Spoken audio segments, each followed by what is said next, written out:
করোনাকালের সংকট কাটিয়ে ফেব্রুয়ারিতে ফিরেছিল এসএসসি পরীক্ষা। তবে আগামী বছরের পরীক্ষা পিছিয়ে যাচ্ছে, সঙ্গে পেছাচ্ছে এইচএসসি পরীক্ষাও। প্রায় 2 মাস পিছিয়ে এসএসসি পরীক্ষা ঈদুল ফিতরের পর এপ্রিলে নেওয়ার পরিকল্পনা করছে শিক্ষা বোর্ডগুলো। এসএসসি পরীক্ষা পিছিয়ে যাওয়ায় এইচএসসি ও সমমানের পরীক্ষাও মাস দুয়েক পিছিয়ে যাচ্ছে। এসব পরীক্ষা জুন মাসে নেওয়ার পরিকল্পনা করা হয়েছে।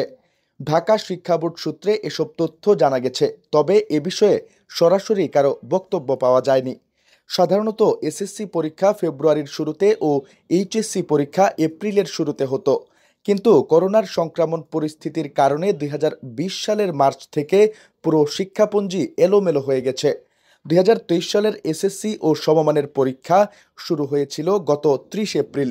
এরপর গত বছর থেকে এই পরিস্থিতি স্বাভাবিক হতে শুরু করেছিল।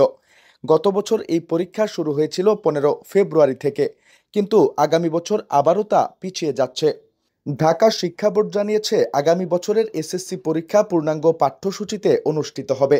সব বিষয়ে পূর্ণ নম্বর ও যথানিয়মে পরীক্ষা হবে। এইচএসসি পরীক্ষা হবে 2023 সালের মতো সংক্ষিপ্ত বা পুনর্বিন্যাসকৃত সিলেবাসে। ফেব্রুয়ারিতে পরীক্ষা হবে এমনটি ধরে নিয়ে এসএসসি পরীক্ষার প্রস্তুতি শুরু করেছিল শিক্ষা বোর্ডগুলো। সেই লক্ষ্যে এখন স্কুলগুলোতে চলছে নির্বাচনী পরীক্ষা। আগামী 1 ডিসেম্বর থেকে ফর্ম পূরণেরও ঘোষণা দেওয়া হয়েছে। তবে কী কারণে পরীক্ষা পেছানো হয়েছে সে বিষয়ে সুনির্দিষ্ট করে কেউ কিছু বলছেন না।